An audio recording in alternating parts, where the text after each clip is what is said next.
Сәлеметсіздер ме? Мен нөмірі 36-шы Тапатушки бөбекжайының психологы Сыйхова Үйде. Бүгін сіздермен үйде ойнап үйренудің тиімді жолдарын қарастырамыз. Бала үшін ойын жай ғана уақыт өткізу емес. Ойын арқылы бала әлемді таниды, қиялы мен шығармашылығы дамиды, эмоцияларын білдіруді үйренеді, ата-анамен қарым-қатынасы нығаяды. Үй жағдайында баланың дамуына арналған тиімді құралдардың бірі дәнді дақылдар және қыстырғыштар.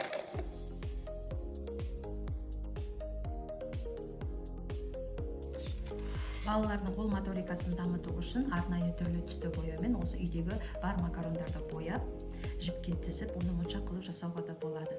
Түрлі түсті макарондарды түстеріне қарай ажыратып санауды үйренеді. Немесе дәнді дақылдардан кірпіні, басқа да жануарларды жапсыруға ұсынамын.